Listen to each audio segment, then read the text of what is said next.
प्रधान मंत्री नरेंद्र मोदी ते दूजे पासे साबका मुख मंत्री सरदार प्रकाश सिंह बादल दी ਇਹ ਦੋਵਾਂ ਦੇ ਵਿਚਾਲੇ ਰਿਸ਼ਤੇ ਦਾ ਨਿੱਘ ਇਹਨਾਂ ਦੀਆਂ ਤਸਵੀਰਾਂ ਦੇ ਵਿੱਚ ਮਿਲਣੀਆਂ ਦੇ ਵਿੱਚ ਪਹਿਲਾਂ ਵੀ ਨਜ਼ਰ ਆਉਂਦਾ ਰਿਹਾ ਹੈ ਤੇ ਹੁਣ ਜਦੋਂ ਸਰਦਾਰ ਬਾਦਲ ਇਸ ਦੁਨੀਆ ਨੂੰ ਅਲਵਿਦਾ ਕਹਿ ਚੁੱਕੇ ਨੇ ਤਾਂ ਉਹਨਾਂ ਦੇ ਸਤਿਕਾਰ ਦੇ ਤੌਰ ਦੇ ਉੱਤੇ ਦੇਸ਼ ਦੇ ਪ੍ਰਧਾਨ ਮੰਤਰੀ ਦੇ ਵੱਲੋਂ ਉਹਨਾਂ ਨੂੰ ਯਾਦ ਕੀਤਾ ਜਾ ਰਿਹਾ ਹੈ। ਅੱਜ ਇੱਥੋਂ ਹੀ ਸ਼ੁਰੂਆਤ ਕਰਨ ਜਾ ਰਹੇ ਹਾਂ। ਪੰਜਾਬ ਨੇ ਆਪਣਾ ਇੱਕ ਦਾਵਰ ਆਗੂ ਗਵਾਇਆ, ਪੰਜਾਬ ਹੀ ਨਹੀਂ ਬਲਕਿ ਪੂਰੇ ਦੇਸ਼ ਨੇ, ਤੇ ਇਸ ਵਿਚਾਲੇ ਦੇਸ਼ ਦੇ ਪ੍ਰਧਾਨ ਮੰਤਰੀ ਉਹਨਾਂ ਨੂੰ ਯਾਦ ਕਰ ਰਹੇ ਨੇ, ਭਾਵੁਕ ਹੋ ਰਹੇ ਨੇ। ਇੱਕ ਆਰਟੀਕਲ ਲਿਖਿਆ ਗਿਆ ਹੈ और इस आर्टिकल के जरिए प्रधानमंत्री मोदी के वलों सरदार प्रकाश सिंह बादल नूं याद किया गया है। दिन की शुरुआत इस दे नाल ही करन जा रहे हैं। सरदार बादल नूं याद करके भावुक होए ने प्रधानमंत्री मोदी। प्रधानमंत्री ने एक अखबार दे विच भावुक आर्टिकल लिखिया अते कहा बादल साहब दे जाण नूं उन्होंने कहा कि मैं पिता समान शख्सियत नूं गवा दिता है। सरदार बादल साडे समियां दी कद्दावर शख्सियत रहे ने।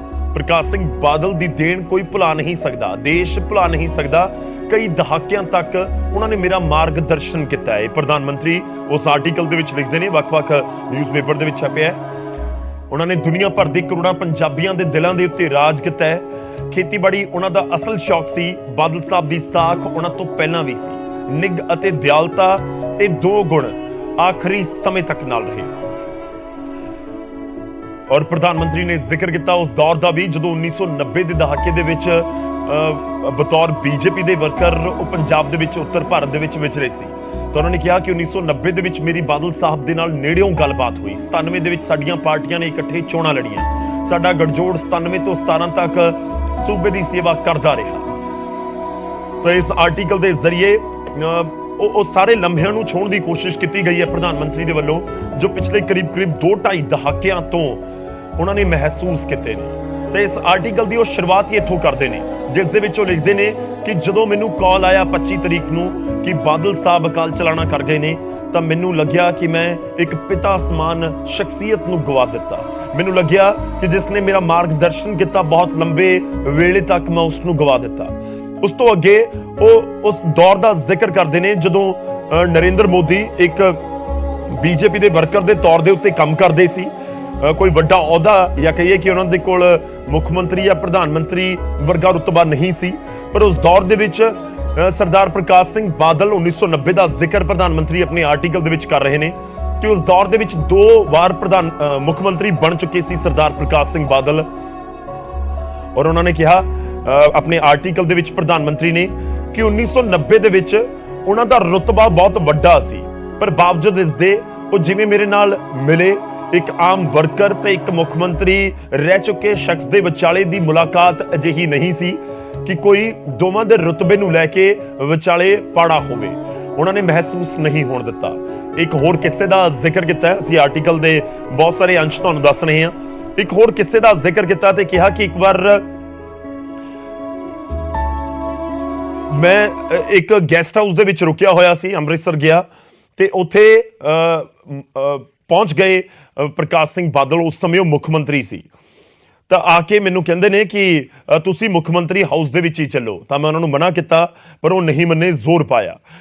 तो वो कहने का जिक्र इस समय प्रधानमंत्री ये कर रहे हैं कि उन्होंने दे वल्लों जिस तरीके नाल गुण अपनाया गया, एक हलीमी वाला, ठरमे वाला, एक अजिही शख्सियत वाला जो उच्चे नीवें का फर्क नहीं देखता सी, तो उसनू अज पूरी दुनिया याद कर रही है।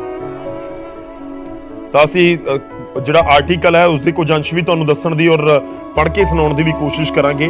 एक अहम पॉइंट्स उन्हां दे आर्टिकल दे विच उन्होंने लिखिया कि 1970 ते 80 दे दहाके दे अशांत काल जदों पंजाब दे विच एक औखा समा जिसनूं आपां काला दौर भी कहंदे आ, प्रधानमंत्री ने लिखिया कि उस दौरान बादल साहब ने पंजाब फर्स्ट अते इंडिया फर्स्ट रखिया। उन्होंने किसी भी अजिही योजना का सख्त विरोध किया जो भारत नूं कमजोर करे जब पंजाब के लोगों के हितों के नाल समझौता करे, भावें इसका मतलब सत्ता का नुकसान ही क्यों ना हो। तो प्रधानमंत्री अज सरदार प्रकाश सिंह बादल नूं याद कर रहे हैं कि उन्होंने देश नूं एकजुट रखण दे विच एक बहुत वड्डी अहम भूमिका निभाई। पंजाब के हितों नूं ध्यान दे विच रखते हुए अपने सत्ता वाले या राजसी हितों नूं एक लांभे रखिया। उन्होंने कहा कि वह महान गुरु साहब के आदर्शों को पूरा करने के लिए गहरे प्रतिबद्ध व्यक्ति सन। उन्होंने सिख विरसे की संभाल करन अते मनाउण दे लई भी जिक्रयोग उपराले किए। 1984 ਦੇ ਦੰਗਾ ਪੀੜਤਾਂ ਨੂੰ ਇਨਸਾਫ ਦਿਵਾਉਣ ਦੇ ਵਿੱਚ ਉਹਨਾਂ ਦੀ ਭੂਮਿਕਾ ਨੂੰ ਕੌਣ ਭੁਲਾ ਸਕਦਾ ਹੈ। ਤਾਂ ਉਹ 84 ਦਾ ਦੌਰ ਜਦੋਂ ਪੰਜਾਬ ਤੋਂ ਲੈ ਕੇ ਦਿੱਲੀ ਤੱਕ ਬਹੁਤ ਕੁਝ ਦੇਖਿਆ ਦੁਨੀਆ ਨੇ, ਔਰ ਖਾਸ ਤੌਰ ਤੇ ਦਿੱਲੀ ਦੀਆਂ ਸੜਕਾਂ ਤੇ ਤਾਂ ਉਸ ਦੇ ਇਨਸਾਫ ਦਾ ਜ਼ਿਕਰ ਹੋਇਆ ਤਾਂ ਪ੍ਰਧਾਨ ਮੰਤਰੀ ਉਸ ਦਾ ਵੀ ਜ਼ਿਕਰ ਕਰਦੇ ਨੇ ਕਿ ਉਹਨਾਂ ਦੇ ਯੋਗਦਾਨ ਨੂੰ ਕੌਣ ਭੁਲਾ ਸਕਦਾ ਹੈ। ਮੈਂ ਜਿਹੜੇ ਅਲੱਗ-ਅਲੱਗ ਇਸ ਦੇ ਵਿੱਚ ਆਰਟੀਕਲ ਦੇ ਵਿੱਚ ਅੰਸ਼ ਨੇ ਉਹ ਦੱਸਣ ਦੀ ਕੋਸ਼ਿਸ਼ ਕਰ ਰਿਹਾ ਕਿਉਂਕਿ ਇਸ ਦੇ ਵਿੱਚ ਇੱਕ ਕਿੱਸੇ ਦਾ ਜ਼ਿਕਰ ਕੀਤਾ ਗਿਆ ਜਦੋਂ ਅੰਮ੍ਰਿਤਸਰ ਜਾਣ ਦਾ ਜ਼ਿਕਰ ਹੁੰਦਾ ਹੈ। ਉਸ ਤੋਂ ਬਾਅਦ 1990 ਦੇ ਦੌਰ ਦੇ ਵਿੱਚ ਮੁਲਾਕਾਤ ਦਾ ਜ਼ਿਕਰ ਹੈ।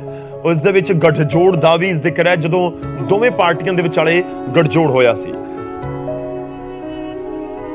ਤਾਂ ਪ੍ਰਧਾਨ ਮੰਤਰੀ ਲਿਖਦੇ ਨੇ ਕਿ 1990 ਦੇ ਦਹਾਕੇ ਦੇ ਵਿੱਚ ਜਦੋਂ ਮੈਂ ਉੱਤਰੀ ਭਾਰਤ ਦੇ ਵਿੱਚ ਪਾਰਟੀ ਦੇ ਕੰਮ ਦੇ ਲਈ ਜੁਟਿਆ ਸੀ ਤਾਂ ਮੇਰੀ ਬਾਦਲ ਸਾਹਿਬ ਦੇ ਨਾਲ ਨੇੜਿਓਂ ਗੱਲਬਾਤ ਹੋਈ। ਬਾਦਲ ਸਾਹਿਬ ਦੀ ਸਾਖ ਉਹਨਾਂ ਤੋਂ ਪਹਿਲਾਂ ਸੀ, ਉਹ ਇੱਕ ਸਿਆਸੀ ਦਿੱਗਜ ਸਨ, ਯਾਨੀ ਉਸ ਸਮੇਂ ਤੱਕ 2 ਵਾਰ ਉਹ ਮੁੱਖ ਮੰਤਰੀ ਬਣ ਚੁੱਕੇ ਸੀ। ਉਹਨਾਂ ਦੀ ਸਾਖ ਉਹ ਦਿੱਗਜ ਸੀ, ਉਹਨਾਂ ਦੀ ਸਾਖ ਪਹਿਲਾਂ ਤੋਂ ਸੀ। ਜੋ ਪੰਜਾਬ ਦੇ ਸਭ ਤੋਂ ਘੱਟ ਉਮਰ ਦੇ ਮੁੱਖ ਮੰਤਰੀ, ਇੱਕ ਕੇਂਦਰੀ ਕੈਬਨਿਟ ਅਤੇ ਦੁਨੀਆ ਭਰ ਦੇ ਕਰੋੜਾਂ ਪੰਜਾਬੀਆਂ ਦੇ ਦਿਲਾਂ ਤੇ ਰਾਜ ਕਰਨ ਵਾਲੇ ਵਿਅਕਤੀ ਸੀ। ਇਹ 1990 ਦੀ ਗੱਲ ਕਰ ਰਹੇ ਨੇ ਪ੍ਰਧਾਨ ਮੰਤਰੀ। ਉਹਨਾਂ ਨੇ ਕਿਹਾ ਕਿ ਦੂਜੇ ਪਾਸੇ ਮੈਂ ਇੱਕ ਆਮ ਕਾਰਜਕਰਤਾ ਸੀ, ਫਿਰ ਵੀ ਆਪਣੇ ਸੁਭਾਅ ਦੇ ਮੁਤਾਬਿਕ ਉਹਨਾਂ ਕਦੇ ਵੀ ਇਸ ਨੂੰ ਸਾਡੇ ਦਰਮਿਆਨ ਪਾੜਾ ਨਹੀਂ ਬਣ ਦਿੱਤਾ। ਉਹ ਨਿੱਘ ਅਤੇ ਦਿਆਲਤਾ ਦੇ ਨਾਲ ਭਰਪੂਰ ਸਨ। ਇਹ ਉਹ ਗੁਣ ਸਨ ਜੋ ਆਖਰੀ ਸਾਹ ਤੱਕ ਉਹਨਾਂ ਦੇ ਨਾਲ ਰਹੇ। ਹਰ ਕੋਈ ਜਿਸ ਨੇ ਬਾਦਲ ਸਾਹਿਬ ਦੇ ਨਾਲ ਨੇੜਿਓਂ ਗੱਲਬਾਤ ਕੀਤੀ ਸੀ, ਉਹਨਾਂ ਦੀ ਸਿਆਣਪ ਅਤੇ ਮਜ਼ਾਕੀਆ ਸੁਭਾਅ ਨੂੰ ਉਹ ਯਾਦ ਕਰੇਗਾ।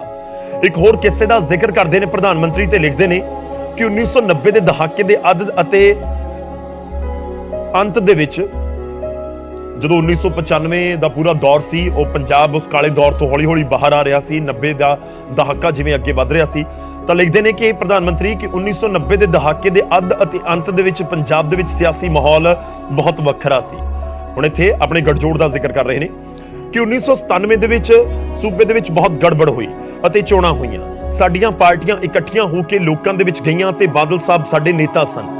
ਉਹਨਾਂ ਭਰੋਸੇਯੋਗਤਾ ਇੱਕ ਮੁੱਖ ਕਾਰਨ ਸੀ ਕਿ ਲੋਕਾਂ ਨੇ ਸਾਨੂੰ ਸ਼ਾਨਦਾਰ ਜਿੱਤ ਦੇ ਨਾਲ ਨਵਾਜ਼ਿਆ। 1997 ਚ ਅਕਾਲੀ ਦਲ ਬੀਜੇਪੀ ਦੀ ਸਰਕਾਰ ਬਣੀ ਸੀ ਔਰ ਬਹੁਤ ਵੱਡੇ ਮਾਰਜਨ ਦੇ ਨਾਲ 75 ਸੀਟਾਂ ਤਾਂ ਸਿਰਫ ਅਕਾਲੀ ਦਲ ਦੇ ਖਾਤੇ ਹੀ ਆ ਗਈਆਂ ਸੀ। ਤਾਂ ਪ੍ਰਧਾਨ ਮੰਤਰੀ ਲਿਖਦੇ ਨੇ ਕਿ ਇਹੀ ਨਹੀਂ, ਸਾਡੇ ਗੱਠਜੋੜ ਨੇ ਚੰਡੀਗੜ੍ਹ ਦੀਆਂ ਨਗਰ ਨਿਗਮ ਚੋਣਾਂ ਤੇ ਸ਼ਹਿਰ ਦੀ ਲੋਕ ਸਭਾ ਸੀਟ ਵੀ ਸਫਲਤਾਪੂਰਵਕ ਜਿੱਤੀ। ਉਹਨਾਂ ਦੀ ਸ਼ਖਸੀਅਤ ਅਜਿਹੀ ਸੀ ਕਿ ਸਾਡਾ ਗੱਠਜੋੜ 1997 ਤੋਂ 2017 ਤੱਕ 15 ਸਾਲ ਸੂਬੇ ਦੀ ਸੇਵਾ ਕਰਦਾ ਰਿਹਾ। ਇੱਕ ਕਿੱਸਾ ਹੈ ਜੋ ਮੈਂ ਕਦੇ ਨਹੀਂ ਭੁੱਲ ਸਕਦਾ। ਜੋ ਮੈਂ ਕਿੱਸੇ ਦਾ ਜ਼ਿਕਰ ਕਰ ਰਿਹਾ ਸੀ ਕਿ ਇੱਕ ਕਮਰੇ ਦੇ ਵਿੱਚ ਆ ਕੇ ਰੁਕੇ ਹੋਏ ਸੀ ਨਰਿੰਦਰ ਮੋਦੀ। ਉਸ ਸਮੇਂ ਪ੍ਰਧਾਨ ਮੰਤਰੀ ਜਾਂ ਵੱਡਾ ਅਹੁਦਾ ਉਹਨਾਂ ਦੇ ਕੋਲ ਨਹੀਂ ਸੀ। ਉਹ ਕਿੱਸੇ ਦਾ ਜ਼ਿਕਰ ਕਰ ਰਹੇ ਨੇ। ਬਹੁਤ ਇੰਟਰਸਟਿੰਗ ਇਹ ਕਿੱਸਾ ਜੋ ਸਾਂਝਾ ਕੀਤਾ ਗਿਆ ਹੈ ਦੇਸ਼ ਦੇ ਪ੍ਰਧਾਨ ਮੰਤਰੀ ਦੇ ਵੱਲੋਂ ਸਰਦਾਰ ਪ੍ਰਕਾਸ਼ ਸਿੰਘ ਬਾਦਲ ਦੇ ਨਾਲ ਜੁੜਿਆ ਹੋਇਆ। ਪ੍ਰਧਾਨ ਮੰਤਰੀ ਲਿਖਦੇ ਨੇ ਕਿ ਇੱਕ ਕਿੱਸਾ ਹੈ ਜੋ ਮੈਂ ਕਦੇ ਨਹੀਂ ਭੁੱਲ ਸਕਦਾ। ਮੁੱਖ ਮੰਤਰੀ ਦੇ ਵਜੋਂ ਸਹੁੰ ਚੁੱਕਣ ਤੋਂ ਬਾਅਦ ਬਾਦਲ ਸਾਹਿਬ ਨੇ ਮੈਨੂੰ ਕਿਹਾ ਕਿ ਅਸੀਂ ਇਕੱਠੇ ਅੰਮ੍ਰਿਤਸਰ ਜਾਵਾਂਗੇ, ਜਿੱਥੇ ਅਸੀਂ ਰਾਤ ਰੁਕਾਂਗੇ ਤੇ ਅਗਲੇ ਦਿਨ ਅਰਦਾਸ ਕਰਾਂਗੇ ਅਤੇ ਲੰਗਰ ਛਕਾਂਗੇ। ਮੈਂ ਇੱਕ ਗੈਸਟ ਹਾਊਸ ਦੇ ਵਿੱਚ ਆਪਣੇ ਕਮਰੇ ਦੇ ਵਿੱਚ ਸੀ, ਪਰ ਜਦੋਂ ਉਹਨਾਂ ਨੂੰ ਇਸ ਗੱਲ ਦਾ ਪਤਾ ਲੱਗਿਆ ਤਾਂ ਉਹ ਮੇਰੇ ਕਮਰੇ ਦੇ ਵਿੱਚ ਆਏ ਅਤੇ ਮੇਰਾ ਸਮਾਨ ਚੁੱਕਣ ਲੱਗੇ। ਬਤੌਰ ਮੁੱਖ ਮੰਤਰੀ ਉੱਥੇ ਪਹੁੰਚੇ ਤੇ ਸਮਾਨ ਚੁੱਕਣ ਲੱਗੇ। ਮੈਂ ਉਹਨਾਂ ਨੂੰ ਪੁੱਛਿਆ ਕਿ ਉਹ ਅਜਿਹਾ ਕਿਉਂ ਕਰ ਰਹੇ ਨੇ। ਤਦ ਉਹਨਾਂ ਮੈਨੂੰ ਕਿਹਾ ਕਿ ਮੈਨੂੰ ਉਹਨਾਂ ਦੇ ਨਾਲ ਮੁੱਖ ਮੰਤਰੀ ਦੇ ਕਮਰੇ ਦੇ ਵਿੱਚ ਆਉਣਾ ਹੋਵੇਗਾ, ਉੱਥੇ ਹੀ ਰਹਿਣਾ ਹੋਵੇਗਾ। ਮੈਂ ਉਹਨਾਂ ਨੂੰ ਕਹਿੰਦਾ ਰਿਹਾ ਕਿ ਅਜਿਹਾ ਕਰਨ ਦੀ ਕੋਈ ਜ਼ਰੂਰਤ ਨਹੀਂ ਹੈ, ਪਰ ਉਹਨਾਂ ਨੇ ਜ਼ੋਰ ਪਾਇਆ। ਆਖਿਰਕਾਰ ਅਜਿਹਾ ਹੀ ਹੋਇਆ ਅਤੇ ਬਾਦਲ ਸਾਹਿਬ ਦੂਜੇ ਕਮਰੇ ਦੇ ਵਿੱਚ ਠਹਿਰੇ। ਮੇਰੇ ਵਰਗੇ ਇੱਕ ਬਹੁਤ ਹੀ ਸਧਾਰਨ ਕਾਰਜਕਰਤਾ ਪ੍ਰਤੀ ਉਹਨਾਂ ਦੇ ਇਸ ਰਵੱਈਏ ਨੂੰ ਮੈਂ ਹਮੇਸ਼ਾ ਯਾਦ ਰੱਖਾਂਗਾ ਤੇ ਕਦਰ ਕਰਾਂਗਾ। ਔਰ ਗਊਸ਼ਾਲਾਵਾਂ ਦੇ ਲਈ ਜਿਸ ਤਰੀਕੇ ਦਾ ਵਿਸ਼ੇਸ਼ ਉਹਨਾਂ ਦਾ ਤੁਸੀਂ ਕਹਿ ਸਕਦੇ ਹੋ ਰੁਚੀ ਸੀ, ਉਸ ਦਾ ਵੀ ਜ਼ਿਕਰ ਪ੍ਰਧਾਨ ਮੰਤਰੀ ਕਰਦੇ ਨੇ। ਸਿਆਸਤ ਦੇ ਵਿੱਚ ਉਹਨਾਂ ਦੇ ਜ਼ਿਕਰ ਦਾ ਵੀ ਉਹਨਾਂ ਨੇ ਜ਼ਿਕਰ ਕੀਤਾ ਹੈ। ਤਾਂ ਵੱਖ-ਵੱਖ ਕਿੱਸੇ ਨੇ ਜੋ ਸਾਂਝੇ ਕੀਤੇ ਗਏ ਨੇ ਪ੍ਰਧਾਨ ਮੰਤਰੀ ਦੇ ਵੱਲੋਂ ਸਰਦਾਰ ਪ੍ਰਕਾਸ਼ ਸਿੰਘ ਬਾਦਲ ਨੂੰ ਯਾਦ ਕਰਦੇ।